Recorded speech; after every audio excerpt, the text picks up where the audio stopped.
pergerakan hari ini sepertinya kurang lebih sama seperti technical rebound dari apa yang biasanya kita berusaha pantau di rupiah karena sudah 2 hari kemarin sudah Mhm melemah dan mhm. mungkin ada terjadi technical rebound penguatan di 0,5%, tapi ya di satu sisi transaksi masih sepi, Ya. masih lesu dan juga perdagangan saham hanya di kisaran 14 miliaran saja. Kira-kira analisanya Syaf mengenai pergerakan hari ini seperti apa? Iya, kalau kita lihat memang dari sesi satu terlebih dahulu seperti yang kami sampaikan di awal bahwa di sesi satu tadi ditutup di zona hijau dengan apresiasi yang cukup baik dan ditopang oleh sektor energi dan infrastruktur. Bahkan di sesi satu tadi penutupan pergerakan infrastruktur berada di atas 6% lebih ya.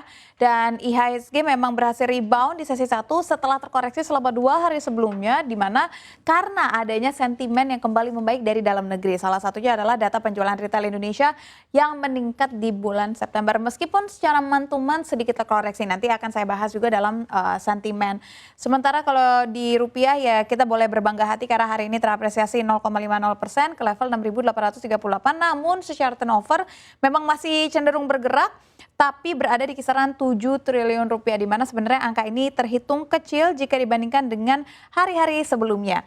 Sementara kalau rupiah kita juga lihat tadi masih terus mengalami pelemahan tapi memang koreksi ini menurut beberapa ekonom terlihat wajar karena memang ada data terkait IKK yang dikeluarkan oleh BI di mana keyakinan konsumen terhadap kondisi ekonomi sebenarnya meningkat dibandingkan dengan bulan sebelumnya. Oke. Hal ini juga tercermin dari IKK Oktober yang berada di angka 124,3 dan ini lebih tinggi dibandingkan dengan bulan September kemarin di angka 121,7 dan BI juga optimis bahwa rupiah ini masih bisa mengalami penguatan lagi ke depannya khususnya karena terjaganya pasokan aliran modal asing ke Indonesia belakangan ini. Terkhusus memang bukan ke sektor maksud kami bukan ke instrumen investasi saham tetapi memang larinya baru ke SRBI atau instrumen sekuritas rupiah Bank Indonesia. Sementara dari sentimen yang mempengaruhi cukup balance baik dari dalam negeri maupun dari luar negeri. Oke. Kalau dari luar negeri itu ada rilis inflasi China. Kalau misalkan menurut konsensus Trading Economics memperkirakan bahwa Consumer Price Index ini pada bulan Oktober akan berada di angka 0% secara tahunan dan 0,2% secara bulanan untuk periode Oktober. Sedangkan untuk inflasi produsen atau Producer Price Index ini diproyeksikan konsensus justru lebih rendah dengan deflasi sekitar 2,7% secara year on year dan hasilnya adalah Consumer Price Index di Oktober 2023 ini anjlok atau minus 2,6% secara year on year dan deflasi ini adalah deflasi tingkat tinggi atau tingkat produsen selama 13 bulan terakhir. Jadi sebenarnya bagi China CPI ini secara tahunan masih tergolong sangat rendah, bahkan sempat mengalami deflasi pada bulan Juli 2023 ya. Jadi deflasi ini bukan deflasi pertama kali di tahun ini. Dan tentunya ini memberikan kekhawatiran bagi pasar dalam negeri dan juga global termasuk Indonesia. Angka inflasi yang lemah ini mengindikasikan bahwa China kemungkinan harus berbuat lebih banyak lagi, memberikan insentif lebih banyak lagi untuk bisa menopang aktivitas ekonomi lokal. Terutama karena sektor manufaktur utama dari negeri tersebut menghadapi penurunan yang berkepanjangan. Belum lagi sektor propertinya. Sektor propertinya. Jadi sepertinya nih China kehilangan momentum gitu ya pemulihan ekonomi setelah pandemi, berusaha seluruh insentif dikeluarkan untuk ekonomi tapi belum bisa mendongkrak. Tapi kita lihat saja tingkat inflasi dari Januari dari 2,1%. Jadi 1% bahkan jadi minus, jadi deflasi di 0,2%. Padahal kita ketahui global nih lagi susah-susahnya menekan tingkat inflasi yang semakin tinggi. Sedangkan China malah mengalami deflasi. Nah, sekarang kita beralih ke negara yang saat ini suku bunganya masih terus dinaikkan karena inflasinya juga masih belum menyentuh level 2%, yaitu Amerika. Kira-kira gimana, Syah? Jadi memang malam hari ini kita juga akan menanti data yang cukup penting dan menjadi pertimbangan dari The Fed di mana ada rilis klaim pengangguran awal dan juga lanjutan Amerika Serikat. Nah, ini akan diumumkan baru pada malam hari ini. Pada periode yang berakhir pada 28 Oktober 2023, tercatat jumlah orang Amerika Serikat yang mengajukan tunjangan pengangguran ini meningkat 5.000 orang menjadi 217.000. Angka tersebut ini berada di atas ekspektasi pasar yang berada di kisaran 210.000. Dan ini menandai jumlah klaim tertinggi hampir 2 bulan terakhir. Sementara Konsensus juga berekspektasi bahwa klaim pengangguran awal yang akan berakhir pada 4 November 2023 ini naik menjadi 218.000, sedangkan klaim pengangguran lanjutan terus meningkat menjadi 1.818.000 pada pekan yang berakhir 21 Oktober 2023, dan ini menjadi klaim tertinggi sejak pertengahan April. Dan dengan adanya data ini menunjukkan bahwa pengangguran sebenarnya semakin kesulitan mendapatkan pekerjaan. Tetapi di sisi lain, The Fed juga memberikan sinyal bahwa walaupun kondisi tenaga kerja mengalami pelemahan, tetapi secara historikal atau secara monthly ini sebenarnya masih berada di tingkat yang ketat. Sehingga koreksinya bukan koreksi yang terhitung masif. Padahal suku bunga sudah dinaikkan secara masif. Yes, betul. Tetapi ternyata pasar tenaga kerja di dalam negeri masih, walaupun terjadi peningkatan pengangguran, tetapi masih belum mencapai titik yang diinginkan oleh Amerika Serikat. Ya, itu dari Amerika Serikat. Ya. Bagaimana dengan domestik ya kira-kira ya? Iya, kalau dari domestik itu dia tadi. Ini salah satu yang menjadi penggerak dari rupiah juga, yaitu adanya penjualan retail Republik Indonesia. Nah, kinerja penjualan eceran di bulan Oktober ini sebenarnya diperkirakan meningkat. Hal tersebut tercermin dari IPR atau Indeks Penjualan Real Oktober sebesar 206,3 atau yang secara tahunan tumbuh 1,8% secara year on year. Tetapi sebenarnya secara kuartalan ini hanya tumbuh 1,4% dibandingkan dengan kuartal sebelumnya yang berada di angka 1,6% atau pertumbuhannya di 1,6%. Dan secara bulanan dibandingkan dengan September, kinerja penjualan eceran juga terkontraksi 1,5%. Dan penurunan ini sebenarnya karena lemahnya permintaan. Balik lagi, nggak heran karena perekonomian kita juga melambat di kuartal ketiga ini, inflasi juga sedang tinggi sedikit walaupun masih dalam batas normal, dan harga pangan juga naik. Akibatnya ya tidak jauh, yaitu permintaan yang turun. Iya, jadi memang ada hal-hal sistemik yang membuat sebenarnya juga dari sentimen domestik juga cukup mengkhawatirkan gitu ya dalam hal ini. Nah, bagaimana kita berusaha menakar akhir pekan ini nanti sudah akan keluar nomor-nomor dari calon presiden dan baca pres. Nah, dan ini semakin seru lagi gitu ya minggu depan ini.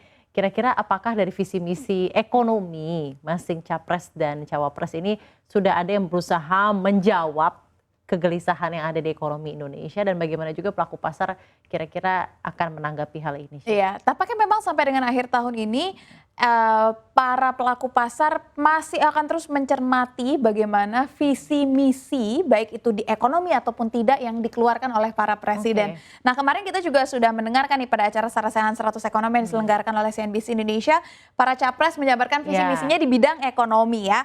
Dan yang paling konkret ataupun paling banyak dibicarakan oleh para capres ini adalah terkait hilirisasi. Anies menyatakan bahwa akan lanjutkan hilirisasi, tetapi ditambah juga dengan pengembangan industrialisasi dengan harapan adalah bisa membuka lapangan kerja lebih banyak lagi selama 5 tahun periode beliau menjabat. Itu dari Pak Anies. Itu dari Pak Anies. Pak Prabowo begitu juga mendukung adanya hilirisasi, dan saat ini tengah menyusun yang namanya Grand Strategy dan pemetaan industri tanah air sesuai dengan pohon industrinya. Nah, ini ada nama pohon industri yang disebutkan oleh Pak Prabowo ya. Namun memang PR terbesar menurutnya adalah dari hilirisasi yang ada sekarang adalah pengelolaannya. Jadi di masanya nanti jika terpilih akan ada perbaikan organisasi dan juga pengelolaannya. Bahkan Prabowo juga menyebutkan bahwa negara ini adalah negara yang paling potensial tidak hanya untuk hilirisasi hasil bumi, tetapi juga untuk swasembada energi yang bahkan Indonesia ini adalah negara nomor 1 yang mampu melakukan hal tersebut. Itu adalah yang disampaikan oleh Pak Prabowo.